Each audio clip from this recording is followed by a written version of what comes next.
avant que ça empire. Il y a eu un cours en SVT là-dessus sur comment la grossesse conduit souvent à avoir un enfant. Adaptation, improvisation. Mais ta faiblesse, ce n'est pas la technique. À l'occasion, je vous mettrai un petit coup de polish. T'es sûr de ce que tu fais? J'ai des fiches très détaillées sur l'anatomie humaine. Je m'en doute. Ça fait de vous un tueur plus efficace, n'est-ce pas? Exact. Ah, non mais t'es fou, pourquoi tu hurles comme ça? Toutes les 5 minutes, il y a une bombe ou je ne sais pas quoi. Bonjour à tous et bienvenue dans notre podcast 3 actus ciné sinon rien, avec moi pour m'accompagner Mas. Oh là là, bonsoir tout le monde. Et Gino. Salut tout le monde, comment allez-vous? Mais ils vont pas te répondre, Gino. Ils peuvent me répondre en commentaire. C'est bien aimable de ta part, mais voilà, c'est merde. pas, tu vois, c'est pas en live malheureusement. C'est pas très radiophonique ce que je viens de faire. Mais, Ça commence très bien. En off, on va lui réexpliquer le principe, je pense. Je pense que c'est exactement ça. Oh, mais ça va, je m'intéresse à notre auditoire quand même. Il n'y a que moi parmi nous trois qui prend cette peine de demander aux auditeurs comment ils vont. Voilà, Et c'est important. Et c'est important surtout en cette période. En tous les cas, le principe, Gino, de l'émission est simple. On commentera 3 actus qui ont secoué les réseaux sociaux, on en débat ensemble dans les cases commentaires afin que vous puissiez aussi vous exprimer. Nous essaierons dans la mesure du possible d'y répondre et ça commence maintenant. 3 actus, donc on va parler du confinement, du bordel à l'OM et de Jean-Pascal chroniqueur à TPMP, non? Et tu spoil tout là. Paye tes actus. Ah merde, pardon.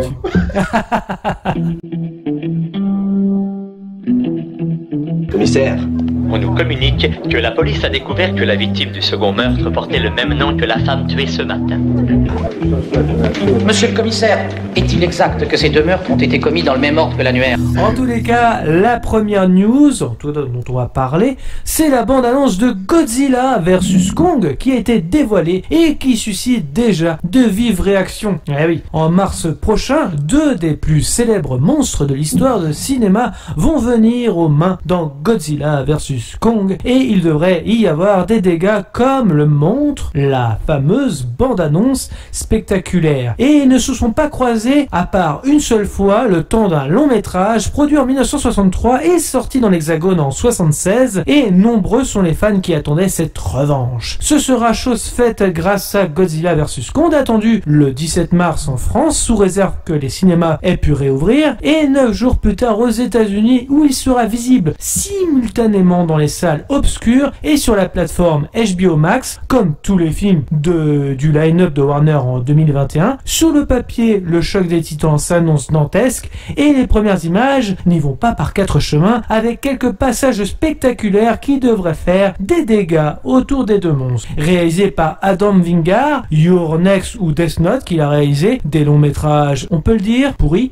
Le long métrage s'inscrit dans l'univers partagé mis en place en 2014 avec le reboot de Godzilla auquel sont ensuite venus s'ajouter sa suite, Kong Skull Island, situé dans les années 70. Ce dernier nous montrait le célèbre gorille géant alors qu'il était qu'un enfant. Il a donc continué à grandir pendant des décennies qui ont précédé son affrontement avec le lézard radioactif, ce qui explique sa taille dans les bandes annonces. Alexander Skarsgård décide de le faire capturer et de le ramener vers la civilisation car le monde a besoin de lui pour empêcher ce qui arrive. Alors, déjà question, qu'est-ce que vous avez pensé de la bande-annonce? Ok, bah écoute, j'ai regardé en effet cette bande-annonce d'un film dont je n'avais pas entendu parler en prod ou quoi que ce soit.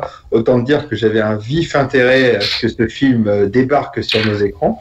Ça m'enchante énormément de pouvoir regarder ce Kong vs Godzilla. Putain, déjà rien qu'à le dire, ça me gave en fait.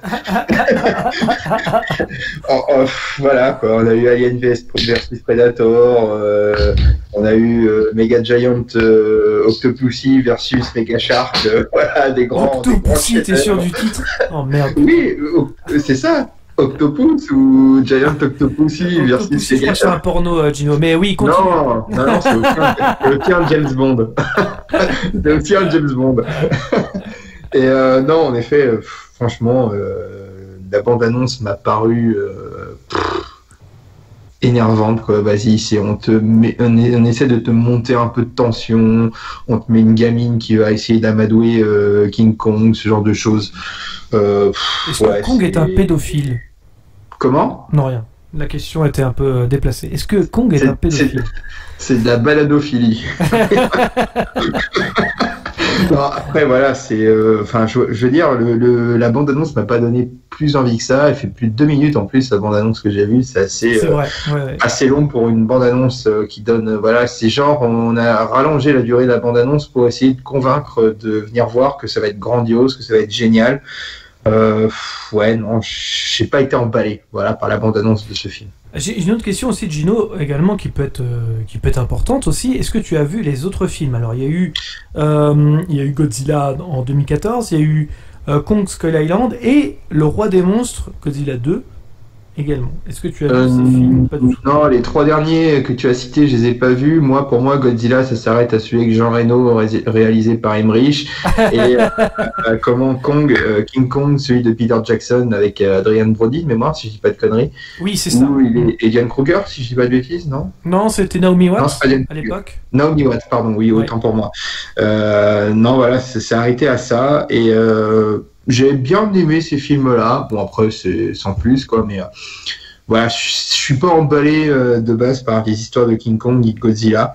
Et c'est pour cette raison que j'ai pas accordé d'énormément d'intérêt à Godzilla, le reboot de Gareth Edwards, ou non, c'est Gareth Alors, Edwards. le premier de 2014, oui, effectivement, c'est Gareth Edwards qui l'avait réalisé, donc le réalisateur de Rogue One. Voilà. Et après, le deuxième, le 2, je l'ai pas vu du tout, il m'a pas intéressé non plus. Et Skull Island, limite, ce serait peut-être celui que je voudrais peut-être bien voir, mais encore sans grande certitude et sans grand enthousiasme. Alors, voilà. Juste une question, Gino, justement, encore une dernière. Tu aimes Marvel? Pas du tout. Eh ben, ne regarde pas Kong Skull Island. Voilà. Ah bah très bien, merci. Tu m'économises, j'imagine, sur ce genre de film 2 heures. J'en parlerai après, mais c'est vrai que c'est non, mais ouais, non, tu sais très bien que Marvel, je suis pas un grand fan. Alors qu'il y a quelques petits trucs que j'aime bien chez eux, voilà. Le premier Iron Man, j'ai bien aimé Black Panther, même si c'est voilà. Bon, je sais pas si ça s'inscrit vraiment dans l'univers. Je suis pas très spécialiste du MCU.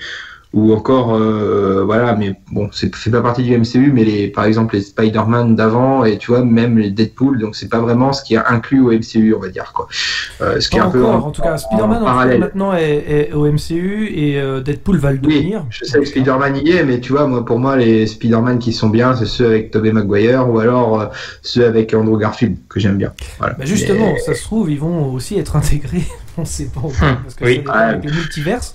Quelle tristesse. Oui, enfin, ouais. Ça peut être une tristesse. Ça dépend comment c'est fait, mais oui, on peut être. Voilà, ça rejoint ce dont je me plaignais dans le podcast précédent, 3 actus ciné sinon rien, où je mets en exergue le manque de créativité. C'est ça qui m'énerve, et le manque d'inspiration. On vient à recycler à la fois les acteurs ayant joué des personnages pour revenir dans un univers où on va entremêler les acteurs qui ont incarné les personnages. Ça m'énerve un peu, ce genre de choses. On approche d'une nouvelle phase, en fait, dans le cinéma moderne. Mais les sériels, comme on appelle déjà les films, les séries. Oui, si tu veux, ouais, tu dis ce que tu veux. Oui, si tu veux. Dis que je t'emmerde, ouais, c'est ça. Ça te fait plaisir, voilà, exactement. Mais d'accord, faisons comme ça. Pas d'intérêt particulier sur ce Kong versus Godzilla, quoi. Ça m'intéresse absolument pas, quoi. D'accord, on va voir si Meus c'est la même chose, on ne sait pas. Dis-nous, Meus, qu'est-ce que tu en penses de cette bande-annonce? Eh bien, maintenant que j'ai résolu mes problèmes de micro, oui, bah en fait, pareil, je suis un peu comme Gino, c'est-à-dire que bon, ouais, ça envoie, mais tu dis, ça a l'air creux déjà, les 2 premiers films, enfin, il y en a eu 3 en l'occurrence, du coup, mais j'ai pas vu le dernier, moi, en tout cas, Godzilla Roi des Monstres, oui. Mais j'ai vu les 2 premiers, donc, Godzilla de Gareth Edwards, autant dire que, toi, t'étais pareil, Gauthier, de mémoire à l'époque, t'étais assez optimiste, t'avais envie d'aller le voir en disant, ça peut être sympa. La bande-annonce, elle était folle, quoi. Enfin, c'était. Ouais, la bande, c'était folle. C'est vrai que t'avais un côté, c'était pas hyper clinquant, justement. T'avais un côté un peu mystérieux. Le réalisateur était assez prometteur. Il avait fait Monsters, qui était un petit film, là, mais, qui petit film indépendant qui était plutôt Ouais, sympathique. et puis il a réalisé avec brio Rogue One, quoi. Par la suite, un des rares Star Wars sous l'ère Disney qui est excellent, quoi. C'est ça. Complètement. Mais du coup, à l'époque... Et Monster, juste pour ouvrir une parenthèse, c'était beaucoup... Alors c'est ça où j'ai retrouvé un petit peu quand même le cinéma de Gareth Edwards dans Godzilla.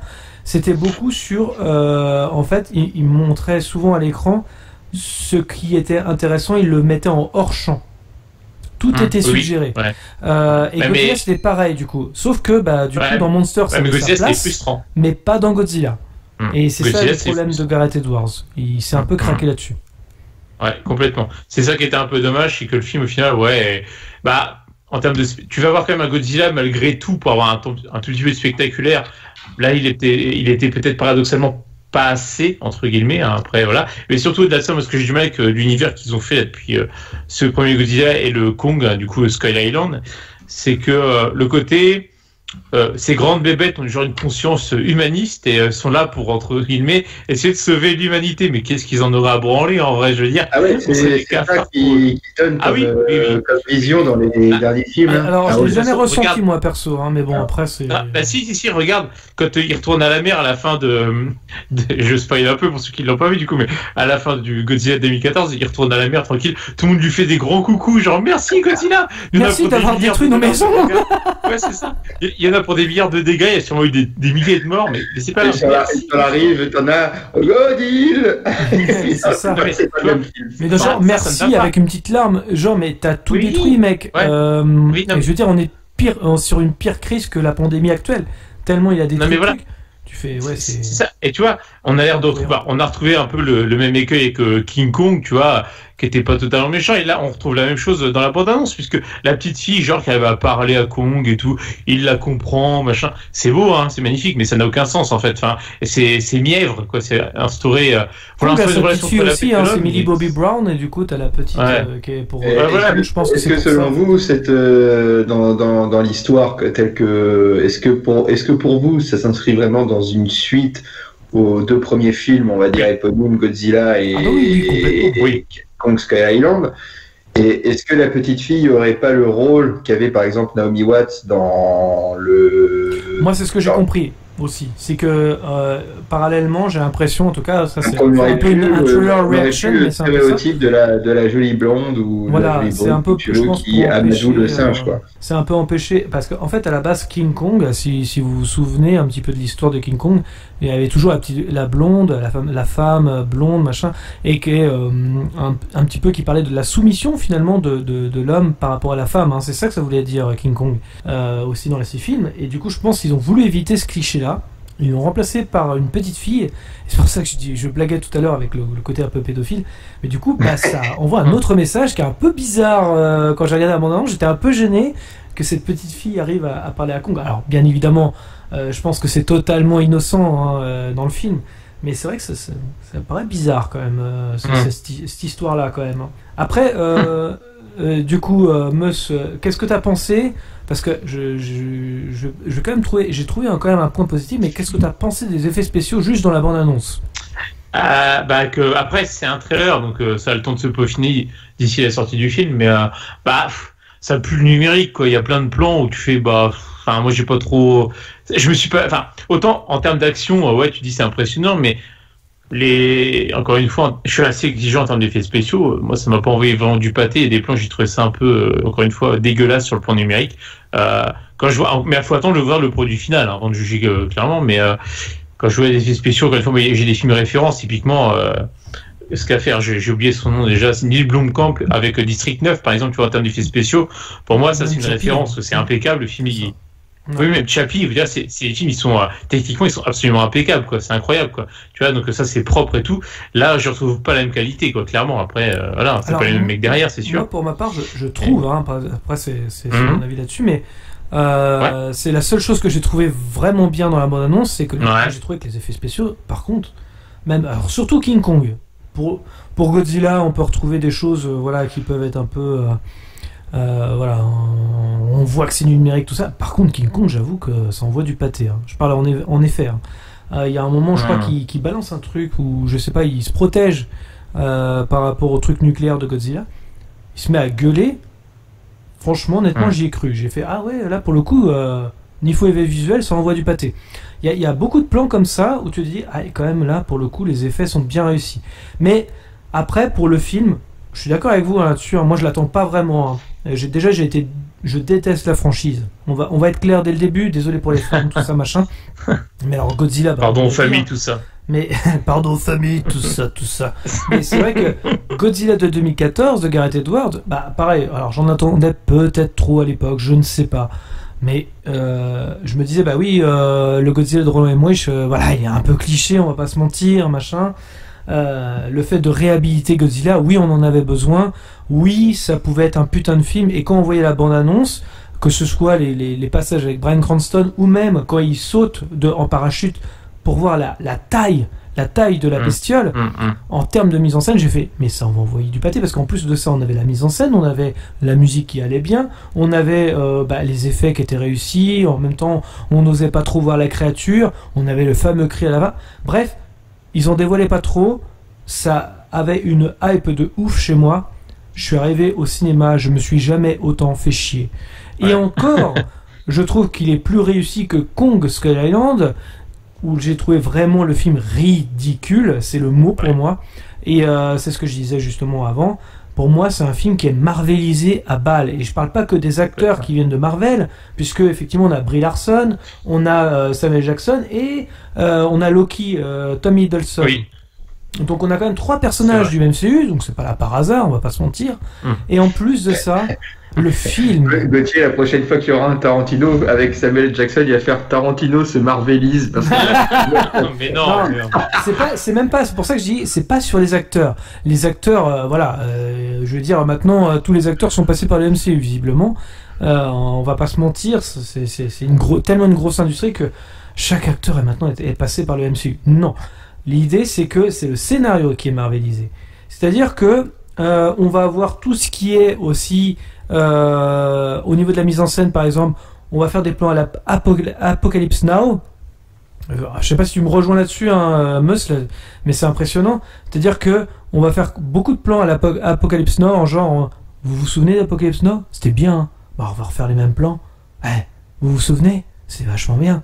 C'est que ça. Et en plus de ça, ça raconte, mais absolument rien. C'est le vide intersidéral. Et ça s'est construit scénaristiquement comme un film de super-héros sans super-héros. Oui. C'est littéralement, tu sais ce qui va se passer, au mot près parfois, dans le scénario. C'est assez impressionnant. Et il y a des scènes ridicules. Hein. Là, je parle de ce film-là, mais voilà. Mais à la fin, le personnage qui retrouve sa famille, je sais plus comment il s'appelle, c'est Riley, je sais plus quoi, comment il s'appelle déjà l'acteur. Il retrouve sa famille, il est coincé sur l'île depuis je sais plus combien d'années. Il retrouve sa famille, c'est filmé en Super 8, parce que genre c'est dans les années 70. Il retrouve sa famille en scène pas générique, mais c'est tellement ridicule, c'est tellement what the fuck. Enfin bon. Et si on parle du roi des monstres, Godzilla 2, honnêtement je l'ai déjà oublié. Ça fait 1 an et demi qu'il est sorti, 2 ans. J'ai déjà oublié, je sais même plus de quoi ça parle, tellement c'était chiant. 3 ans. 4 ans, même 4 ans, c'est 2017. Ah ouais, bon, voilà. Mais non, puis, après, c'est une série B, clairement, on va le dire comme ça, mais oui. Après, moi je me souviens aussi, c'est Samuel Jackson qui cabotine à fond, quoi. Le mec, il est en roue libre, quoi, mais il fait ce qu'il veut, quoi. C'est génial. Enfin, c'est génial. C'est génial, non, ça fait pas un bon film, du coup, mais ah ouais, c'est. Non. Je l'ai pas vu cabotiner depuis Les Serpents dans l'avion, c'est pour dire.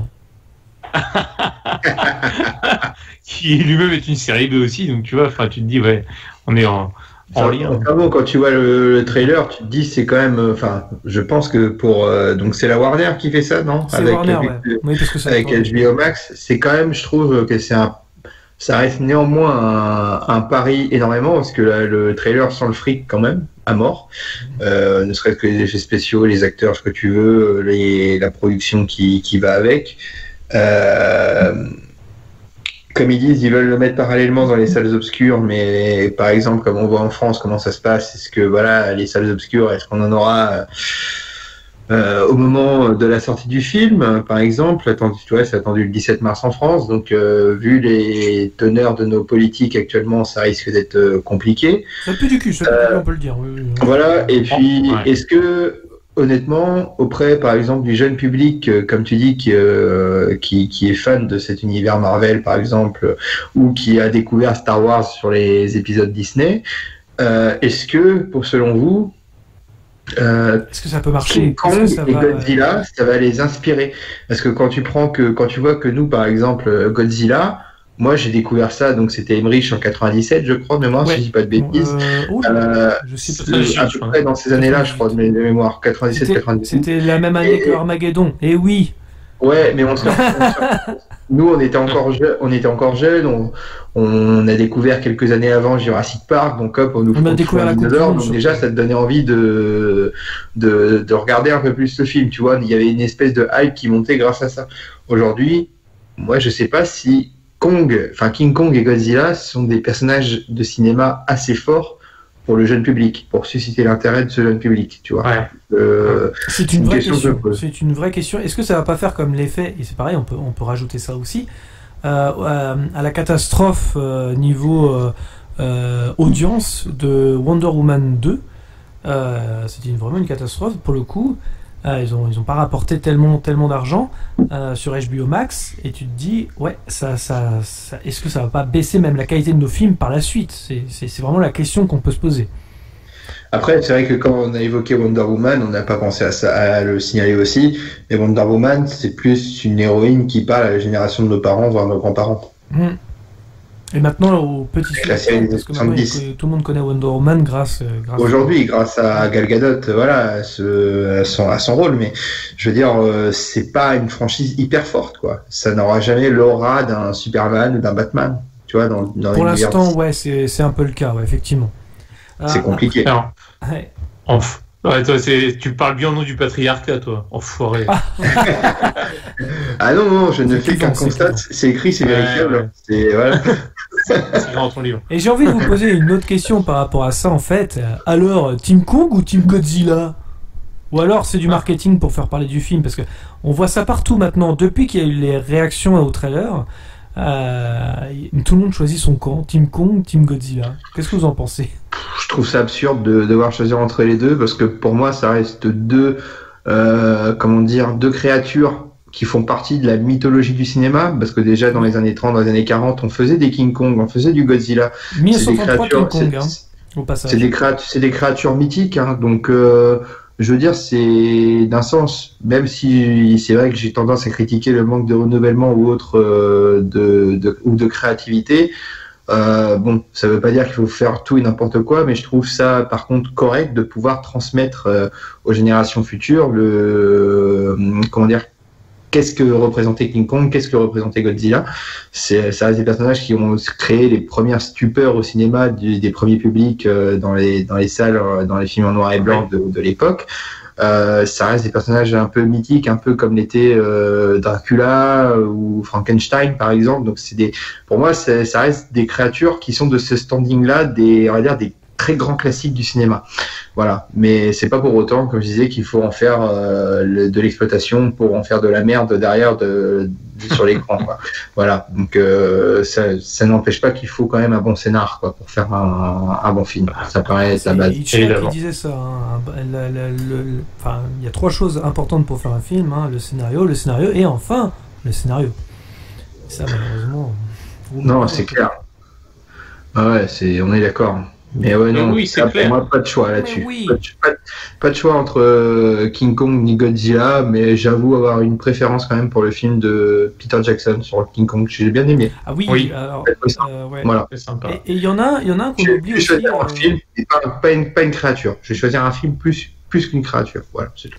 C'est vrai que comment King Kong de Peter Jackson était... alors, il dure très très longtemps au passage. Ah, il est long. Mais il est très long. C'est un putain de film quand même. Hein.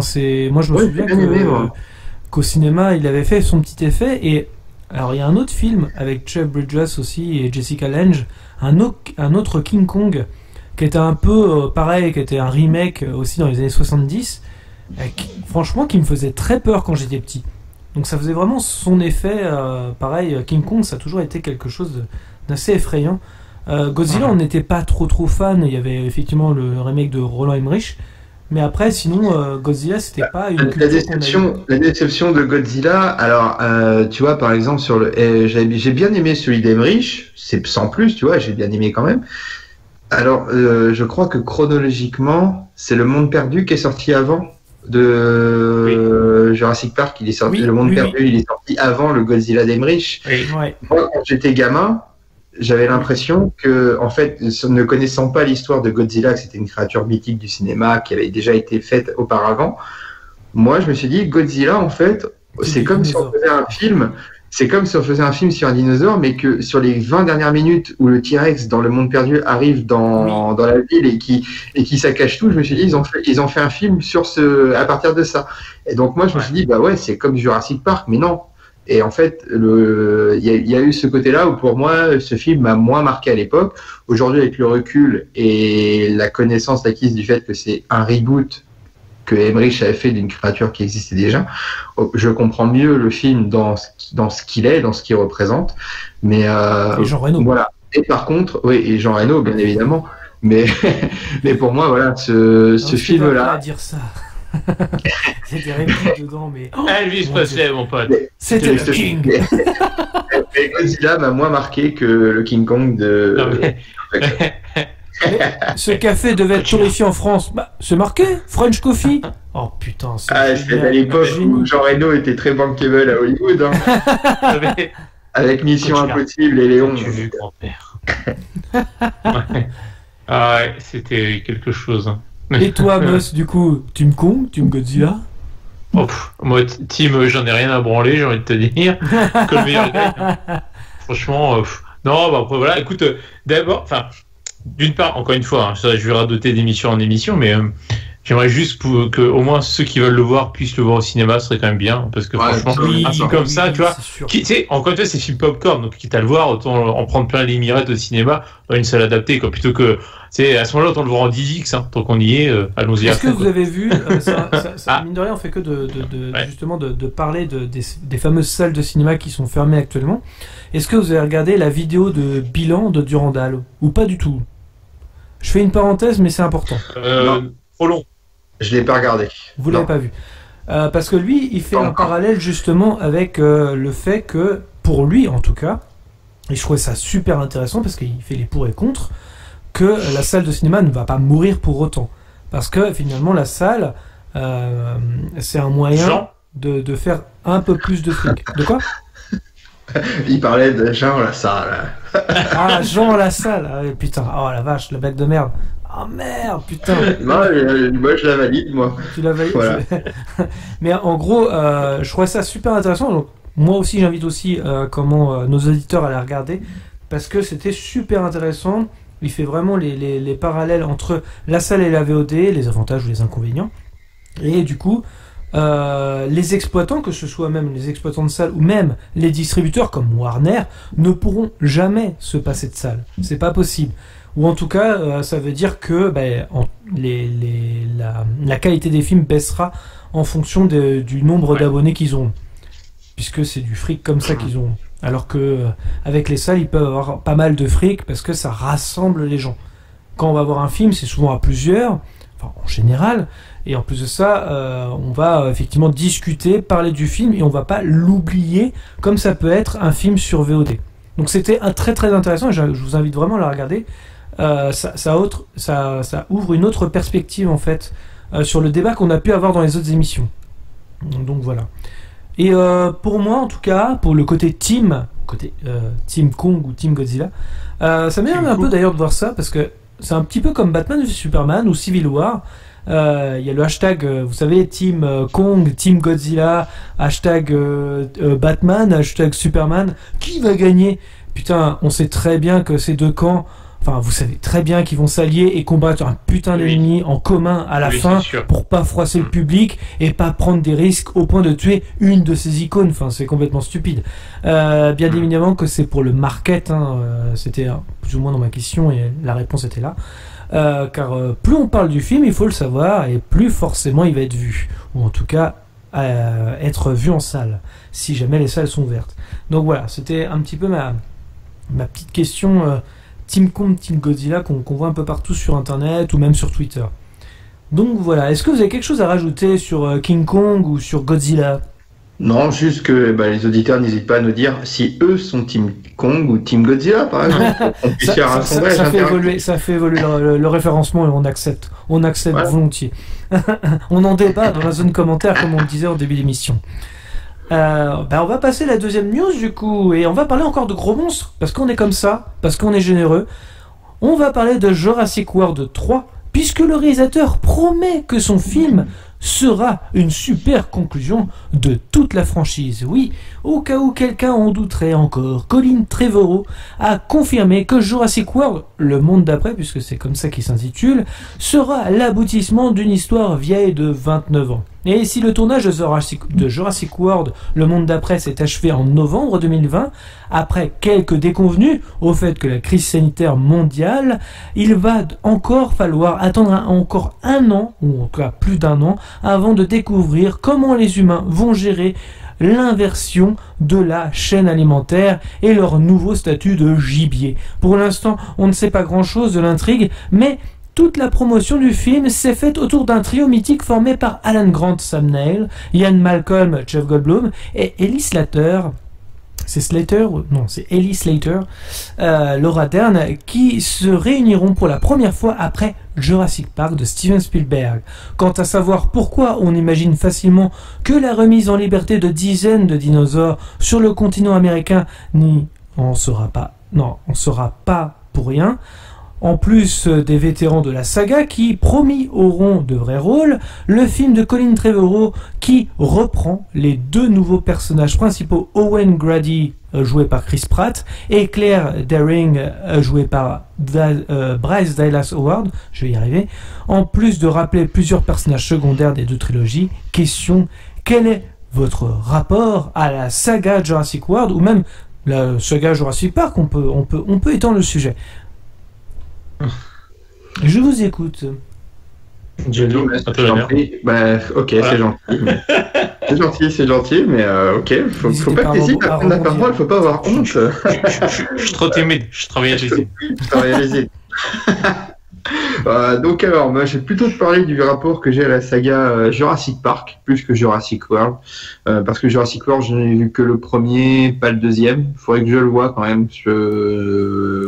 juste par curiosité. Je sais que c'est pas non plus le film du siècle. Au contraire, peut-être d'un Jurassic Park qui est pour moi un des chefs-d'œuvre de révolution technologique, technique, comme ça a pu l'être quelques années auparavant avec le Terminator 2 de Cameron, par exemple. Mais je trouve que Jurassic Park a amené quelque chose de nouveau. Il y a le niveau de l'animation, les dinosaures plus vrais que nature. Et je trouve qu'à le regarder encore, ça vieillit pas en fait. Je trouve que ça se regarde encore très bien. Peut-être que sur certains aspects, ça se vieillit plus, mais je trouve que les effets spéciaux, moi, je les trouve de très bonne facture pour un film qui a été réalisé en 93 ou 94, je sais plus exactement. 93. Mais 93, je trouve ça très honorable et c'est très réussi. C'est un film qui a marqué mon enfance, clairement. Le premier Jurassic Park, Sam Neill, le docteur Alan Grant, voilà. Je savais pas que Grant n'était qu'un archéologue et je savais pas qu'il était distilleur de whisky non plus, mais voilà. J'ai compris.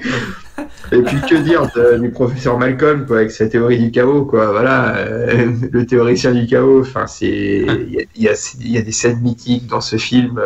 Je ferai pas l'affront de le résumer. N'empêche qu'il se transforme en mouche à la fin. Hein. On dirait un gros tas de merde. Voilà, c'est une des grandes phrases du professeur Malcolm dans le film, ce qui ne veut pas dire que le film est un gros tas de merde, bien au-delà de ça. Le 2... Le monde perdu. Le monde toujours perdu, réalisé par Spielberg. on en parlait tout à l'heure, sans forcément vouloir aborder le thème maintenant, mais le 2, il y a un petit côté déception pour moi lorsque je l'ai vu les premières fois, pour le simple fait qu'il n'y avait pas le Dr Grant et le Dr Slater. Voilà, tu t'attends dans une suite à retrouver ces deux personnages-là. Au final, tu n'as que Ian Malcolm. Même le prof John Hammond, tu ne retrouves que au tout début du film et à la fin, sinon il n'existe pas dans le film, clairement. Il a un rôle de faire-valoir et voilà, c'est du caméo pur et dur. Après, le film en soi est pas désagréable, c'est pas non plus, on n'est pas au point du premier Jurassic Park. Et le 3 ne m'a pas laissé un souvenir impérissable du tout, malgré qu'il est toujours à la grande. Mais non, mais il parle au Raptor et tout, non, mais tu rigoles. Ouais, mais le 3, je m'en souviens pas. Bah attends, quand tu parles au Raptor, moi je pense c'est Chris Pratt, je crois, dans Jurassic World, qui dresse des Raptors carrément.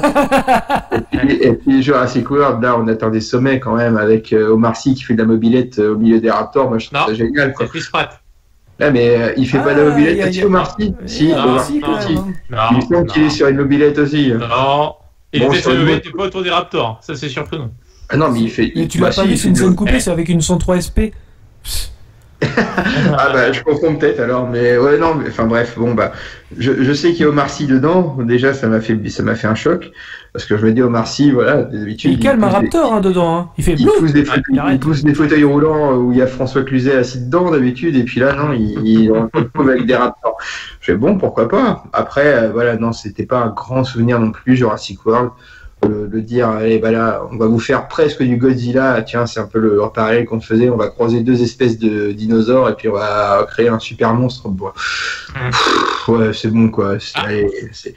Et puis les deux gamins qui se perdent, qui dans la jungle et tout, là, qui se retrouvent coincés, les deux ados petits rebelles qui sont là pour rappeler un peu les deux gamins, les deux petits enfants du professeur Hammond dans le premier, par exemple.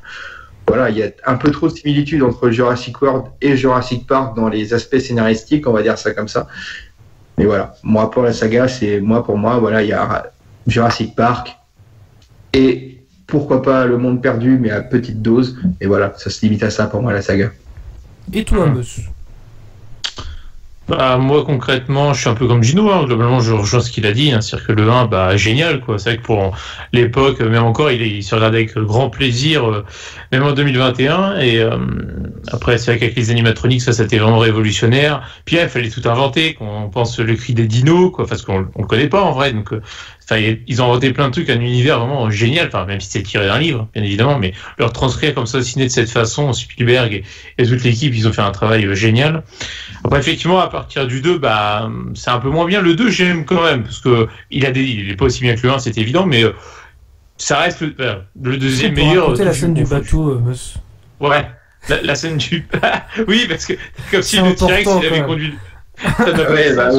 Oui, bah voilà. Oui, ça c'est n'importe quoi. Voilà, il y a des trucs comme ça, des aberrations. Mais voilà, moi j'ai une forme de tendresse pour ceux deux-là, même s'il a des défauts objectivement. Voilà, Le Monde Perdu, et on a une tendresse pour ce film, mais c'est pas. Sarah Harding. Combien crois-tu qu'il y ait de Sarah sur cette île?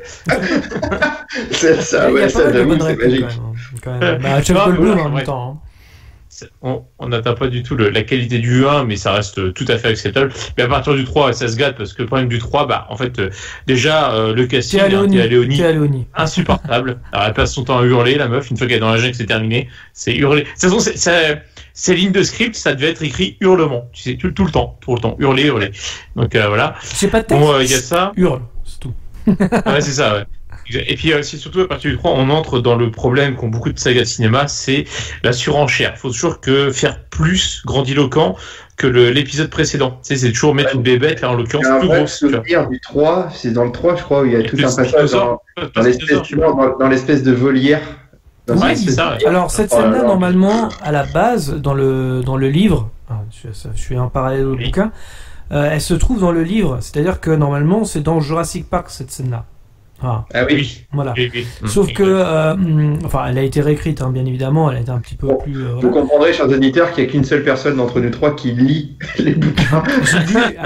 J'ai lu Jurassic Park et j'ai lu Le Monde Perdu. Mais c'est vrai que, ça fait partie du charme du 3, entre guillemets, parce qu'il a tenté des petites choses, contrairement à Jurassic World.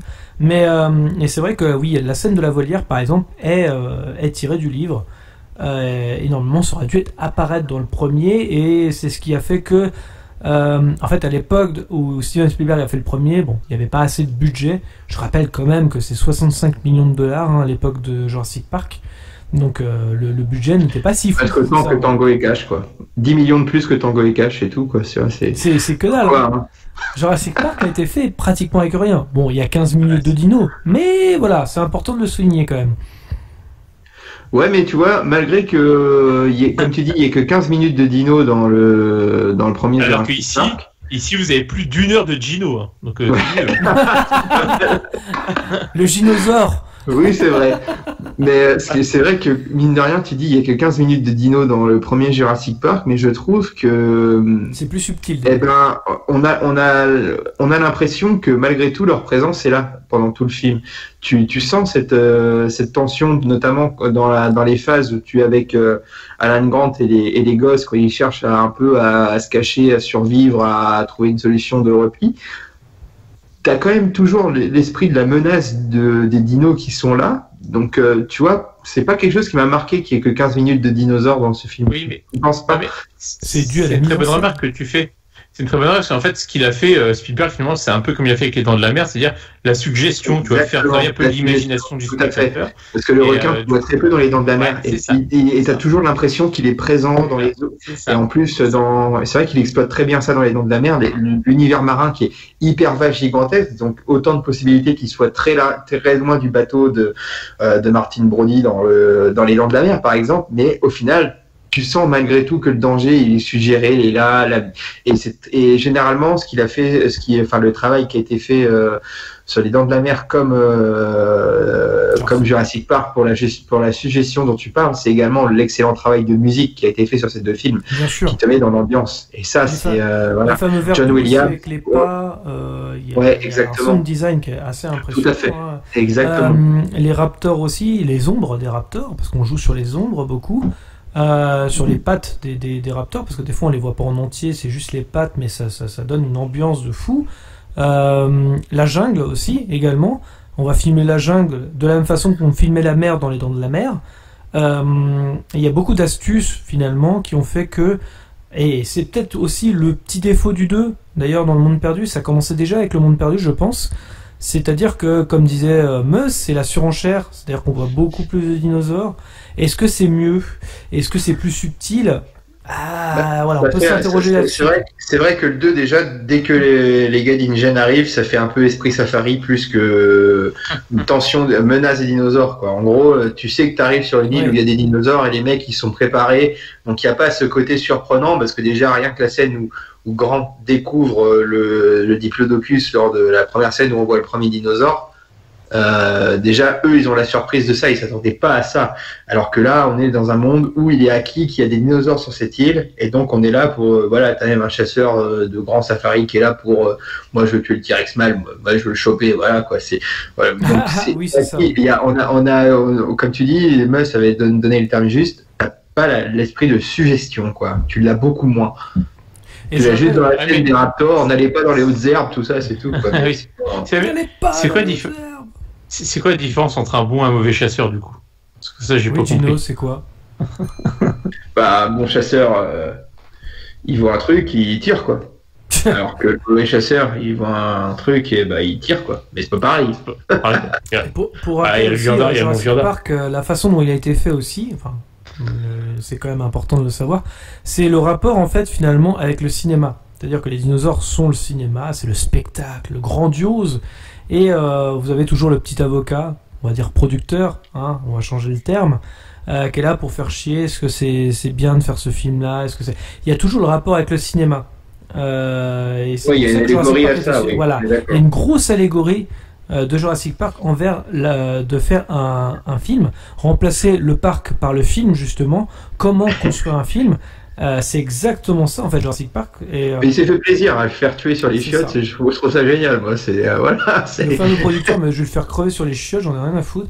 C'est vraiment ça en fait finalement, et la problématique que j'ai moi avec la saga Jurassic World, c'est que Jurassic World a fait le même film que le premier sur les mêmes thématiques, en parlant justement de grandiose et tout ça, que les fameux jeunes qui venaient voir les dinosaures étaient plus omnibulés par leur portable que par un T-Rex par exemple. C'est montré dans le film, je sais pas si vous vous en souvenez, mais c'est ça, c'est une version un peu moderne, et je mets vraiment des guillemets. Ouais, un peu 2.0, génération 2.0 par Y, rapport à ça, voilà. mais globalement, honnêtement, qu'est-ce que vous dites de plus que Jurassic Park 1? Et c'est vraiment une question ouverte. Dites-le moi dans les commentaires, j'aimerais bien savoir qu'est-ce qu'il dit de plus que Jurassic Park 1. Et c'est du parallèle, mais t'as pas la même sensation de stress pour les personnages que tu l'as eu pour le premier Jurassic Park. C'est mal exploité en fait, quoi. Et puis le côté redite. Et puis le côté où on a fait de la génétique, premiers, là on n'était pas dans le truc, tiens, on va ressusciter les dinosaures. Non. Là, on va créer un méga dinosaure pour attirer encore plus de chalands, créer encore plus de stupéfaction, mais au final, ça marche pas. C'est ça. Et ça commençait déjà avec Le Monde Perdu. Qu'est-ce qui est mieux qu'un T-Rex 2 T-Rex? Ah oui, d'accord. Ouais, ça commençait déjà avec le deuxième opus. C'est pas le et donc là, l'Indominus Rex, qui est le monstre, voilà. C'est l'Indoraptor dans le 2? Oui. C'est ça, l'Indoraptor. Ils l'ont fait, oui. D'ailleurs, on va te spoiler un petit peu, hein, désolé. Hein. L'Indogogo. L'Indogogo, c'est pas grave.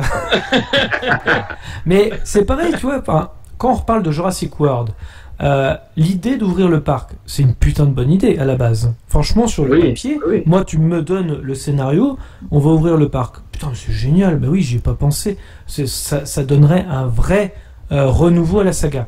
Et à la base, il y a 2-3 trucs, tu te dis, ouais, c'est vachement bien. Et en fait, finalement, rien de neuf. Pourtant, l'idée est géniale, mais bon, on nous ressort les mêmes enfants, on l'a dit, hein, Gino, Mus, on est d'accord là-dessus, et les mêmes plans. C'est exactement les mêmes plans. Exactement. Les raptors, en plus, ils deviennent tes potes, donc il n'y a même plus de menace. Les dinosaures, c'est même plus une menace. Tout à fait. Alors qu'ils doivent être la conséquence de la vanité de l'homme. À la base, alors que les raptors dans Jurassic Park était plus menaçant que le T-Rex en lui-même. La scène de la cuisine. La scène de la cuisine. Ou alors le plan où le garde-chasse du parc de John Hammond dit elles attaquent pas toutes seules. Enfin, c'est Sam Neill qui l'indique au tout début. Comme il dit, les deux autres que tu n'avais pas encore vus. Et on a cette image qui est retranscrite et qui lui dit petite futée, ce genre de choses. Voilà, c'est là où tu sens la menace. Et le film est super bien fait là-dessus. En fait, les hommes sont une proie permanente. Exactement, voilà. C'est ça en fait qui est un peu dommage avec la scène de tension d'ailleurs. Avec Laura Dern quand elle va réactiver le courant, c'est pareil. La tension dans cette scène-là, je trouve ça génial. C'est super bien fait. Mais bon, en tout cas, il faut retenir Jurassic Park, le premier, parce que, mine de rien, même pour nos auditeurs, on peut leur dire que cette crise du coronavirus va s'estomper, parce que, comme l'a dit le professeur Malcolm, la vie trouve toujours un chemin. Bien joué.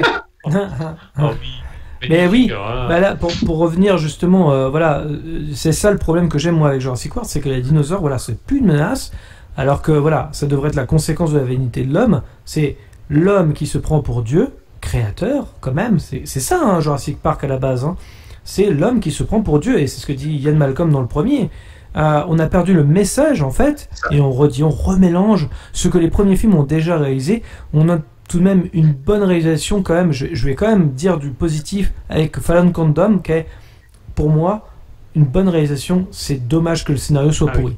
C'est vraiment pourri de chez pourri. Mais le mec s'éclate à la réalisation par contre, c'est impressionnant.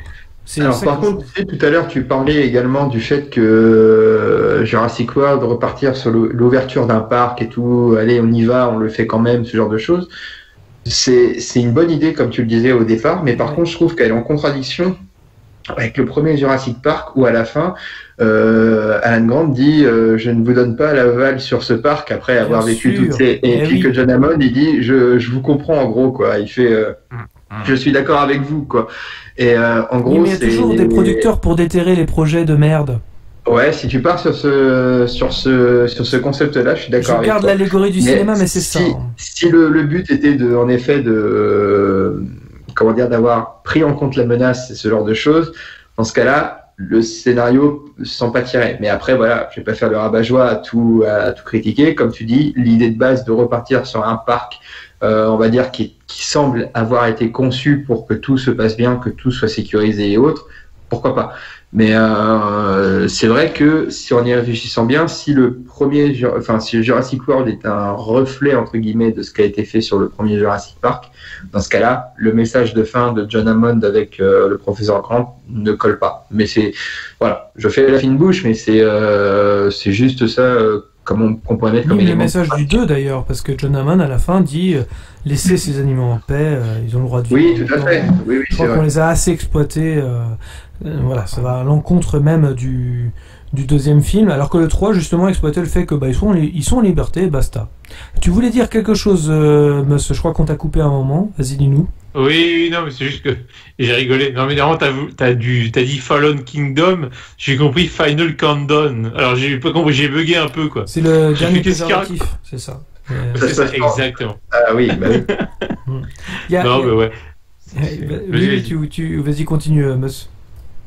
Non, mais c'est vrai que le problème, c'est que c'est toujours de la surenchère. Là, il veut exploiter le filon, tu vois, de la saga jusqu'au bout, quoi, le studio, quoi. C'est tant que ça fait les entrées, on continue, mais comme tu dis, il apporte rien de plus, le premier Jurassic World par rapport à Jurassic Park.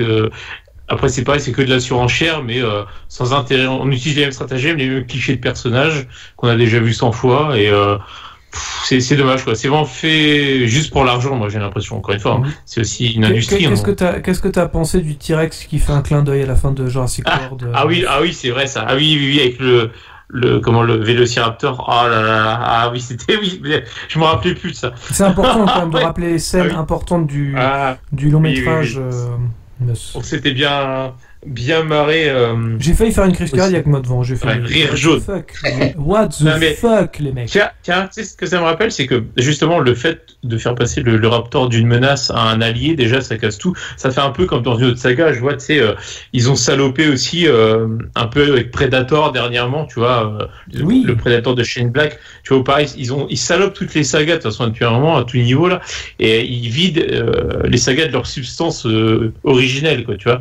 Et là, c'était typiquement ça, les Raptors. Si t'as plus de tension, si t'enlèves les vraies menaces, bah t'as plus vraiment d'intérêt, quoi. Je veux dire, t'as plus d'enjeu. Je sais pas, moi, clairement, ça m'intéresse pas. La direction que cette saga a pris, sur le papier, comme toi, j'étais enthousiaste au premier avec l'ouverture du parc, mais maintenant, la direction que ça a pris, moi, ce 3, ils disent finir en beauté. Faudrait déjà que ça ait bien commencé, quoi, pour finir en beauté. Donc. Et j'ai envie de vous poser une autre question, d'ailleurs, également. Qu'est-ce que vous attendez de ce troisième opus? Alors, on va juste spoiler un peu Gino, désolé. Ça y est, les dinosaures sont sur le continent. Eh oui. Grâce à une petite fille qui appuie sur le bouton en disant oui, mais les dinosaures, ils ont le droit de vivre. D'accord, très bien, mais tu vas tuer tout le monde. Voilà, ça s'arrête là. C'est ça. C'est une métaphore. C'est une métaphore. C'est écrit, c'est véritable. Alors, qu'est-ce que vous attendez de ce fameux monde d'après, justement, où les dinosaures sont en liberté enfin sur le continent? La curiosité, tu sais, juste voir ce qu'ils vont en faire, le traitement, quoi, parce que bon, pour le coup, sur le continent, on l'a vu très très brièvement à la fin du Monde Perdu, mais très brièvement. Là, ça va être à plus grande échelle sur le papier, en tout cas. Donc, à voir, mais bon, à voir. Je suis curieux quand même de voir le traitement qu'ils vont en faire sur l'ensemble du film. Mais bon, en termes de qualité, voyant les premiers, je suis mitigé. Ce sera un film à voir une fois, certainement, et pas plus, quoi. J'imagine. Ouais, c'est vrai. En termes de curiosité, je pense que j'irai voir ce film-là, mais avant, je m'efforcerai quand même de regarder le Fallen Kingdom. Avant, quand même. Juste pour te spoiler, quand même, il transfère quand même du sang de T-Rex vers un Vélociraptor. Hein. Il faut que tu sois préparé psychologiquement à te dire que c'est comme si tu mettais du sang de lion dans un chat. Et ça, c'est pas évident, tu vois. D'accord, mais il a 3 griffes. Oui, mais non. Je vois. Quoi? What? Il faut plus de griffes. Donc, on va encore plus loin dans la création génétique du premier, quoi. Ok, d'accord. Mais non, mais un peu, c'est pas de création, c'est juste sauver un raptor, hein, c'est tout. Ouais, bien sûr. Non, mais par contre, ce qui me fait peur là, dans les annonces que tu as faites, alors voilà, on nous ramène Sam Neill, on nous ramène Laura Dern, on nous ramène Jeff Goldblum et tout. La dernière fois, on nous a ramené avec un chèque, Gino. La dernière fois que j'ai eu un effet d'annonce comme ça, c'était pour les Bronzés 3. Bah, je peux te dire que j'ai regretté. Donc, autant te dire que là, je suis pas hyper enthousiaste. Je me suis fait avoir une fois. Voilà, bon, j'étais jeune et insouciant et un peu débile. Mais là, aujourd'hui, tu me vends Thierry Lhermitte face à un raptor, j'y vais quand même. Hein. J'en ai rien. Popeye face à un raptor, ça peut valoir le coup, quoi. Mais bon, ouais, pourquoi pas. Mais non, mais. Ouais, comme je dis, par curiosité, mais en effet, je m'attendrais certainement à être forcément déçu en deçà des attentes, mais il faudrait peut-être que aussi j'aille le voir sans avoir le prisme du premier Jurassic Park en tête, quoi. Ouais. Ok. Bah moi c'est pareil, tu vois, j'attends de l'audace, de la maturité. Bah après, vous imaginez bien, les dinosaures sur le continent, putain, mais ça en jette quoi. Mais soyons honnêtes, le film va se transformer en délire vegan écolo, loin d'une fin du monde qu'on aurait dû avoir si on était resté, entre guillemets, je mets bien des guillemets, réaliste. Les dinosaures lâchés comme ça, dites-vous que c'est comme si vous allez sur un buffet à volonté pour eux. Mais ça va pas du tout être le cas, on le sait. C'est ça qui est dommage en fait. Et comme ils disent, il y aura beaucoup de rôles, en fait. Comme ils disent, il y aura beaucoup de rôles secondaires qui vont revenir, mais ce sera quoi les rôles secondaires? Ce sera les petits-enfants de John Hammond? Ce sera quoi? Ce sera la fille de Ian Malcolm dans le 2 ou... Non, c'est vraiment... Alors, il y a vraiment les trois acteurs. Il y a vraiment les trois acteurs, donc Sam Neill, Jeff Goldblum et Laura Dern. Enfin, parce que tu parlais, il y avait... Et apparemment, ils ont des vrais rôles parce que Jeff Goldblum apparaît dans le deuxième, je précise quand même. Et en fait, à la base, tout le monde s'attendait à ce qu'il ait un vrai rôle, Jeff Goldblum. En fait, on le voit 2 secondes, il me semble. On le voit vraiment pas beaucoup. Et en fait, tout le monde était déçu. En tout cas, les fans étaient déçus de pas avoir Jeff Goldblum. Il y a Ian Malcolm, quand même, le grand personnage, le mathématicien. Et en fait, du coup, tellement déçus, je pense qu'ils ont ramené tout le monde. Et là, cette fois-ci, on va leur donner des vrais rôles. Alors, apparemment, c'est ce que le réalisateur dit. Est-ce que c'est du marketing? Je ne sais pas. Il faudra voir le film au final, parce qu'il est en cours de montage. Oui, bien sûr. Tout à fait. Est-ce que vous vouliez rajouter quelque chose par rapport à cette saga Jurassic World? Non. Pas spécialement. Non, bah, pareil, on verra, voilà. Mais pareil, bon, on va se répéter à chaque fois qu'on va faire une news, mais au moins, quitte à le voir, on pourra le voir au cinéma. C'est ça. Et pas sur un putain de DX. Alors, l'avantage, c'est que... Attendez, je suis en train de réfléchir. Ça appartient à Universal. Universal n'a pas indiqué que ça sortira en simultané sur une plateforme quelconque. Donc là, en l'occurrence, normalement, c'est prévu en 2022. Donc il y a un peu de temps quand même qui va se jouer pour ce 3e opus. Ça donnera aussi l'opportunité aux effets spéciaux, aux équipes des effets spéciaux de finaliser correctement le film, je pense. Sachant que le 2 était très très bien fait. Je précise quand même que le 2, en tout cas de Jurassic World, de la saga Jurassic World, était super bien fait. Car là, on voyait vraiment qu'il y avait beaucoup plus d'animatroniques. Encore une fois, la réalisation était vraiment aux petits oignons. C'est vraiment dommage que le film, en tout cas le scénario, soit pourri. C'est limite un condensé du 2e opus. C'est-à-dire que c'était le monde perdu copié-collé. T'as les mêmes personnages. T'as le même connard qui va dire il faut absolument qu'on ramène les bêtes sur le continent. Il faut absolument qu'on chasse l'Indoraptor. C'est le même chasseur en plus débile. Enfin, tu remplaces le monde perdu par le royaume perdu, quoi. Donc oui, au final, c'est vrai que... Oui, c'est pareil, c'est la même chose. Donc voilà, on verra bien avec le 3e. Est-ce que ça fera pareil? Est-ce qu'on aura Théo Léoni qui fera que de gueuler dans le 3e parce que c'est des dinosaures sur le continent? Pourquoi pas? Écoutez, on verra bien. En tout cas, on passe à la 3e news et on va reparler. Bah oui, une fois n'est pas coutume, Zack Snyder a dévoilé la date de sortie pour son Justice League et aussi les raisons de son départ, puisque effectivement ça a été repris par Josh Whedon. Alors oui, on le sait, une tragédie se cache derrière le départ de Zack Snyder et de la production de Justice League en 2017. Le suicide de sa fille est survenu donc le 12 mars, qui l'a poussé à quitter la post-production du film quelques semaines, laissant Josh Whedon, comme je le disais tout à l'heure, finir le boulot avec le résultat que l'on connaît. Et oui, dans un livre à paraître, écrit par un journaliste de cinéma, Blend, intitulé Realize the Snyder Cut, le réalisateur revient en détail sur ce triste épisode et les raisons qui l'ont poussé à tout plaquer. Tu me disais, Release, oui. C'est pas grave, vas-y, continue. C'est pas grave, ok. Pour T'es moi, fâché avec l'anglais, toi.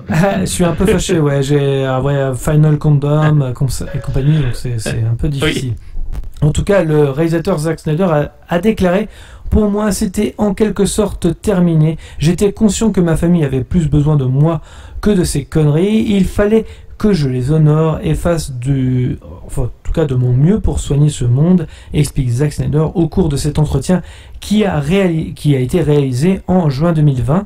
Pour le cinéaste, il n'était même plus question d'essayer de repousser la date de sortie de Justice League.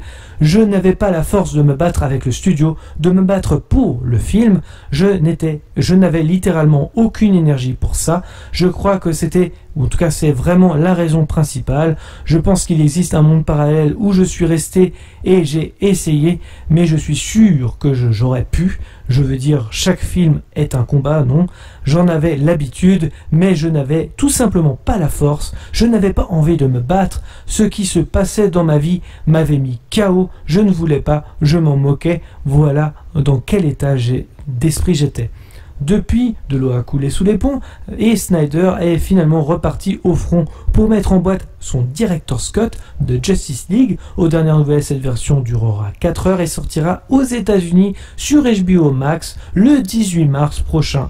On ne sait à l'heure actuelle quand est-ce que ce sera visible en France. Alors, déjà, j'ai envie de vous poser la question, les rapports entre réalisateurs et producteurs, alors c'est plus pour créer un débat, hein, bien évidemment, les rapports entre réalisateurs et producteurs vous semblent-ils démesurés lors de la conception d'un film? Vaste question. Alors, on peut prendre l'exemple de Snyder, bien sûr. Ouais. Bah, je dirais, moi, pour ma part, oui et non. C'est-à-dire que le producteur, il est son mot à dire, c'est logique, c'est son rôle, hein, c'est lui quand même qui met les billes, qui est un pouvoir décisionnaire, ça se conçoit tout à fait, c'est l'essence même de ce poste-là. Après, cependant, je veux dire, si tu engages des vrais faiseurs comme Snyder et pas des yes men, c'est aussi pour leur laisser imprimer leurs pattes, leur faire confiance de bout en bout, quoi. Soit tu l'engages, lui, tu le laisses faire quand même, tu laisses quand même les mains libres, soit encore une fois, tu prends un yes man et puis tu en fais ta marionnette et voilà, tu diriges tout toi-même, quoi. Donc c'est pour ça, moi, c'est ça que je comprends pas. Tu prends Snyder, tu vois, on voit bien que de toute façon le DCU a pris un virage juste avant la sortie de Suicide Squad. On est passé d'un univers plutôt sombre et torturé à un truc beaucoup plus léger et tout public, disons, et ça va faire un univers au final très bâtard. Années 80, voilà. C'est ça. Et la quintessence, c'est vraiment Justice League, puisque pareil, ça commence avec un style plutôt froid et voilà, brut. Un truc beaucoup plus léger, coloré, tu vois, et là franchement on voit que c'est un film vraiment très hybride et très bâtard, hein, c'est vraiment le mot qui convient. Donc là le problème c'est la faute des producteurs, ils ont un rôle vraiment important malgré tout, on va pas leur cracher dessus, on va pas leur jeter la pierre systématiquement, pour autant voilà qu'ils laissent vraiment les mecs comme Snyder, les vrais réals, je trouve qu'on ont une vraie patte, de vraies idées, laissez-les faire, faites-leur confiance, ou sinon prenez des mecs qui diront amen à toutes vos demandes, quoi. Mais voilà, faut savoir ce qu'on veut, quoi. Et pour rappel, Snyder avait un plan sur 5 films, hein. Oui, exact. C'est vrai. Et peut-être que, on saura jamais, tu vois, il parle d'univers parallèle lui-même, dans un autre univers, on lui aurait laissé quartier libre un peu plus, on aurait certainement eu, on saura jamais, mais des films bien meilleurs que ce qu'on a eu, en tout cas pour les derniers sortis, je sais pas. Ouais. Non, et toi, t'en penses quoi, Gino?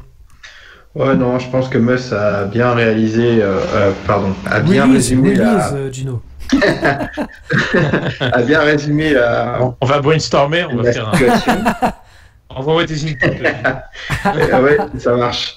Et non, je pense que là-dessus, il a complètement raison. Hein, si tel était le cas, la Warner aurait dû prendre un yes man, comme tu dis. Je trouve que, en effet, bon, tu l'as rappelé, le studio, c'est lui qui met ses billes. Puis lui, il a envie d'avoir un produit à sortir, à diffuser, ce genre de choses. Ok. Cependant, vu la tragédie de Snyder, je pense qu'on aurait quand même pu prendre en compte cette notion cette tragédie dans un côté, voilà, être un peu humain, soutenir un peu plus Zack Snyder, lui laisser le temps de se remettre de ça et d'apporter cette touche finale, parce qu'au final, comment ça se passe? Du coup, la Warner va se retrouver avec un deuxième Justice League. Donc peut-être que si, d'un sens, eux, ils vont s'en frotter les mains, parce que ça fait peu de frais. On repart d'un scénario, d'une trame de base déjà ficelée. On rajoute quelques éléments. C'est pas voilà. Mais ce qui me fait peur là, c'est un film de 4 heures quand même. Wow, c'est beaucoup. Hein. C'est beaucoup, quoi. La dernière fois que j'ai vu un film de plus de 4 heures, c'était une fois en Amérique, je crois, avec Robert De Niro. C'est long, 4 heures. Hein. Faut alors après, ça dépend, je dis ça parce que comment je pense à... Je vais citer un de ces films de Zack Snyder qui durait à peu près 3h20 quand même. Alors je parle vraiment de la version longue, hein, bien évidemment, mais Watchmen qui durait 3h20, et c'est 3h20, je trouve qu'elle passait plutôt bien, hein, dans l'ensemble. Donc après ça dépend, hein, bien évidemment, vu que ce sera en VOD... plus qu'au cinéma pour le coup, puisque c'était prévu plus à la base pour la VOD sur celui-là. Donc ça dépend. Un film de 4 heures peut paraître des fois plus court. Ouais, bien sûr. Un film Mais après, de 2 heures bien chiant. Je veux dire, tu pars déjà d'un a priori en ayant déjà vu le film qui a été C'est sorti vrai. en premier lieu. Donc, tu vas te dire, qu'est-ce qu'ils peuvent rajouter d'autre? Bon, ils trouvent toujours, hein, là-dessus, il y a pas de souci, ils trouveront toujours. Et puis lui, il a son idée bien à lui. En soi, comme je le disais, quand on avait abordé, je crois, Wonder Woman, comme c'est que Patty Jenkins avait quelque chose un peu de Zack Snyder dans son côté de réalisation. Oui. C'est ce que j'évoquais à l'époque, et je trouve que là-dessus, je change pas d'avis là-dessus. Snyder est un réalisateur qui a ses univers, qui les travaille bien, qui les pense, qui les réfléchit, notamment comme dans 300, comme je disais que j'avais découvert il y a peu de temps, et je trouve que il maîtrise son sujet. Quand j'ai vu le 2, la 300, la naissance d'un empire, que j'avais pas vu, quand je me suis rendu compte que c'était pas Zack Snyder qui avait réalisé, bah ça se sent tout de suite, quoi. C'est idiot, mais il a une patte, il a vraiment son art à lui, quoi. Donc il a son univers. On n'aime pas, mais on n'aime pas, mais au moins il fait son truc. Il a son style. Après, comme tu dis, on aime ou on n'aime pas, ça peut pas plaire à tout le monde, on est bien d'accord. Mais en revanche, c'est vrai que je pourrais pas m'empêcher de penser à me dire, allez, si je regarde ce film-là, forcément, je risque de me taper déjà les 2h30, je crois, du film de base que je connais déjà. Tu ne seras là qu'à scruter en fait les évolutions apportées au film, en fait. Tu vas être qu'en recherche de ça. Ça dépend. Alors, je pense que Moss il va être d'accord avec moi parce que nous on avait vu les deux versions. Je repense à Batman v Superman où la version de 3 heures, donc la version longue. Moi j'ai vu que la version longue, mais il y a longtemps. Mais la version cinéma n'a limite presque rien à voir sur certaines scènes, quoi. C'est pas du tout le même message. C'est vrai. Sur certains éléments, c'est même violent. Et je comprends que certains aient pas trop aimé justement la version cinéma et se disent bah non, je veux pas. J'ai déjà, comme dit Gino, je vais pas me taper. Je me suis tapé déjà 2h30, je vais pas me taper la version de 3 heures. Que j'ai pas aimé. Parce que j'ai pas aimé la version de 2h30. Mais le montage, par exemple, dans l'ordre, était complètement dans le désordre dans la version cinéma par rapport à la version de 3 heures. C'était pas le même montage en plus. Et c'était pas du tout le même message, hein, comme je disais. C'est vrai. Hein. Ouais, bon, après, c'est vrai que, comme tu dis, que t'as pas aimé forcément le film, ok. Moi, je t'avoue avoir eu un avis assez neutre sur ce film. J'ai pas aimé j'ai pas plus aimé que je ne l'ai pas aimé, ce film, on va dire ça comme ça. Moi, comme je disais, voilà, je suis pas Marvel, mais non plus cette réunion de héros d'ici. Ça m'inspire pas des masses, tu vois. On va pas se mentir. Comment? Justice League était bien pour avant, quand même. Ouais, enfin, je veux dire, il était pas marquant, quoi, tu vois, et là-dessus, on est d'accord, il était pas génial.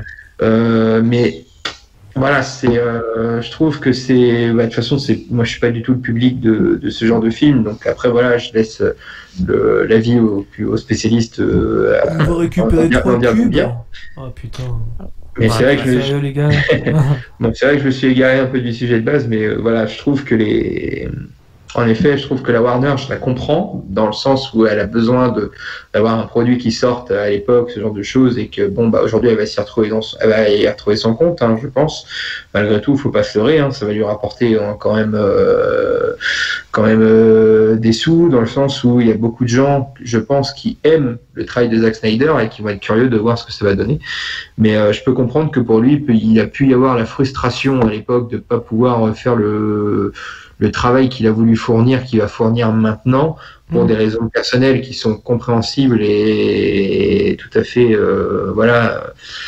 tragiques, hein. Mais au final, lui, il aura aussi, d'un sens, gain de cause, et tant mieux pour lui, il va pouvoir sortir sa director's cut.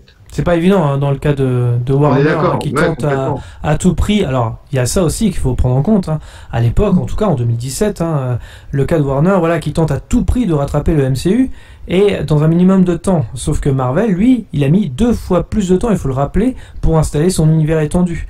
Du coup, Snyder, grosse pression, et puis en plus peinant à imposer ses idées qui semblent ne plus être crédibles, puisque, faut le rappeler aussi, Batman v Superman a fait un flop niveau critique, hein, au niveau presse et au niveau spectateur. Je comprends que se battre Ouais. tout le temps, ça devient fatigant. Je précise aussi que ça ne veut pas dire que Snyder a raison. Hein, certains choix dans ses films sont discutables. Hein. Toi-même, tu l'as dit aussi, Gino. Mais parfois, le producteur tente aussi de sauver les meubles sur certains projets. Bon, on va dire que verdict le 18 mars. Hein, mais bon, on peut pas faire pire, je pense. On peut pas faire pire que ce qui s'est passé avec Justice League. À mon avis, ce sera un mieux, mais un moins bof finalement sur la finalité, car on va pas se mentir, on s'en fout un peu de ces personnages maintenant que malheureusement il n'y a plus de vision sur le long terme, puisqu'on parle plus de DCU. On va faire un Wonder Woman 84, on va faire un Aquaman 2, mais alors un Justice League 2, c'est pas du tout dans les cartons, quoi. Complètement. Et qu'est-ce que t'en penses, toi, Meus, de ton côté? Bah non, mais après de toute façon le mal est fait, tu l'as dit. Non, je pense, encore une fois, dans un univers parallèle, hein, si vous pouvez faire la chose dans l'autre sens. Donc ce qui a posé problème, tu l'as dit, c'est que Warner a voulu rattraper Marvel, enfin Disney, et puis du coup ils se sont juste dit, ces idiots, alors ils avaient une ligne directrice au début qui était plutôt un univers plus sombre, torturé. Ah bah mais ça marche pas trop, les critiques sont mitigées. Ah bah du coup on va copier la concurrence. Puis là notre réal principal bah du coup ne peut pas finir. Bah qu'est-ce qu'on va faire? On va débaucher le réalisateur des 2 premiers Avengers, hein, comme ça il va faire la même méthode pour notre Justice League. Bah non, puisque vous n'étiez pas parti dans le même état d'esprit, enfin ça n'a rien à voir. Du coup, t'as un film bancal qui ressemble à rien, et surtout que il a été repris en cours. T'as un réalisateur qui fait une vision noire, et l'autre il finit le film avec une vision hyper colorée. Donc ça n'a rien à voir. Moi, ce que j'aurais bien voulu voir, du coup, parce que tu vois, Zack Snyder le dit lui-même, il avait pas la force, et ça se comprend, vu le drame qu'il a vécu, il avait pas la force, donc ni l'envie de finir ce film. Moi, ce que j'aurais bien vu dans un univers parallèle, et j'aurais rêvé de voir ça aurait rattrapé un peu les choses, c'est voir George Miller prendre la suite pour finir ce film. Il y a un projet. Il a un univers. Déjà, il avait un projet de Justice League qui était commencé il y a une dizaine d'années, qui a été avorté.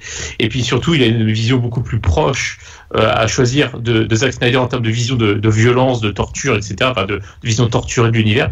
Et puis au-delà de ça, c'est qu'en plus, George Miller, a eu l'occasion de se rabibocher avec Warner en 2015 avec son Mad Max Fury Road. Là, c'est l'occasion jamais de lui dire, bah écoute, là, on t'avait pas donné ta chance pour Justice League il y a une dizaine d'années. Là, t'as l'occasion de finir un peu le travail de Snyder, et puis si c'est ok, bah, on pourra voir pour continuer ensemble sur un autre projet similaire, quoi, tu vois. Ça pouvait être l'occasion, j'en sais rien, je suis pas dans les coulisses, c'était le bien sûr. flambeau qu'il fallait passer à ce moment-là. C'est-à-dire voilà, que ils ont eu l'opportunité de le faire à ce moment-là. De dire, voilà, tiens, c'est quelqu'un d'indiqué, c'est George Miller. Voilà, on sait toujours pas comment t'as fait ce monument maintenant du cinéma, on peut le dire, parce que maintenant il date de 2015, il me semble. Il me semble. Mad Max Fury Road. Ouais. Oui. Ouais, à peu près, ouais. Donc c'est quand même un film où on se dit encore, mais comment il a fait, tellement c'est visuellement incroyable. Donc là, c'était l'occasion pour Warner. Je pense que ça pourrait être un sujet, la saga Mad Max, d'un de nos formats ciné, comme on a pu le faire avec Stallone, pour ceux qui ont écouté. Oui, on peut mettre ça de côté, effectivement, Gino, je suis d'accord. Mais Mad Max, d'un sens, je comprends ce que tu voulais dire avec le travail qu'a pu faire George Miller, et lui dire, voilà, on te laisse un Justice League, t'aurais pu le faire, ce genre de choses.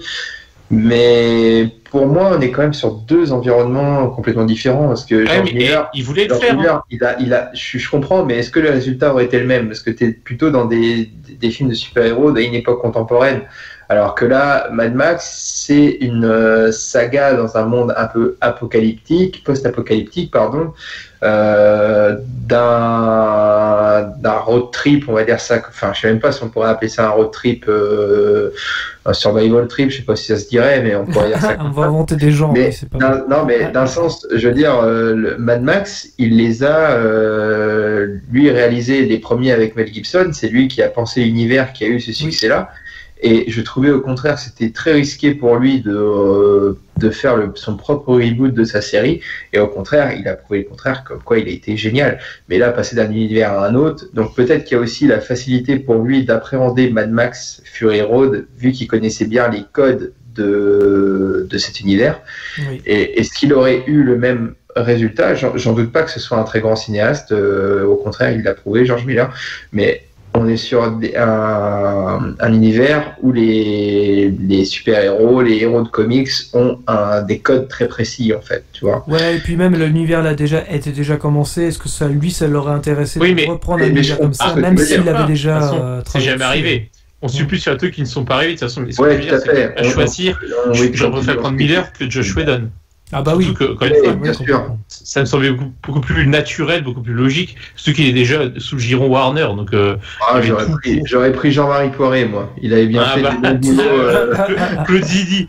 Voilà quoi. Tu vois. Obélix, de revient Obélix. Obélix. Tu vois, il y a déjà les codes. Il y a déjà les codes du comics. Ouais, c'est ça. Non, après, voilà, de toute façon, on le verra jamais, mais c'est ça que, tu vois, moi, j'aurais rêvé de voir George Miller réaliser un film d'ici, comme ça, ou au moins en partie, en l'occurrence. Je pense qu'on fera je le dis d'avance, là, mais je pense qu'on fera un spécial, justement, Justice League, pour le podcast, juste un hors-série qui n'a rien à voir avec 3 films, sinon rien, ou 3 news, sinon rien, mais juste sur Justice League. On va regarder 4 heures de film, les loups. Voilà. Avec une bonne bouteille de Jack Daniels pour passer, et puis voilà. On essaiera de vous donner toutes les incohérences, ça va être marrant. Non mais voilà, je pense qu'on fera un spécial le 18, après le 18, parce que ce sera après le 18. Et oui, on va le télécharger, parce qu'il faut... on n'a pas HBO Max de toute façon, donc on en a rien à branler. Donc on regardera, je pense, le film et on fera un spécial, ça peut être sympa. Dites-nous en commentaire si ça vous intéresse, en tout cas je pense que ça peut être sympa. Donc il y aura le temps d'ici là. On peut vous faire un spécial Tango et Cash si vous voulez avec Nuts. Il y a déjà notre spécial Stallone, on peut pas en faire toutes les semaines, Gino. Est-ce que vous voulez rajouter quelque chose par rapport à cette news de Zack Snyder le 18 mars, Justice League et les raisons de son départ ou pas? En voilà une œuvre qu'on ne pourra pas voir au cinéma en l'occurrence, donc ça se trouve celle-là on n'aurait pas pu la voir à mon avis, donc. Ça a vu les 4 heures, voilà, c'est ce que permet la VOD, c'est qu'on peut mettre effectivement le nombre d'heures qu'on veut, il n'y a pas de problème, quoi. Contrairement au cinéma où 4 heures, ça semble très très compliqué de mettre un film de 4 heures au cinéma, puisque les séances seraient carrément divisées par 2, voire même par 3. Donc voilà, c'est très compliqué. Non, oui, vous voulez rajouter quelque chose ou pas du tout? Non, pas du tout. Non, c'est bon pour vous?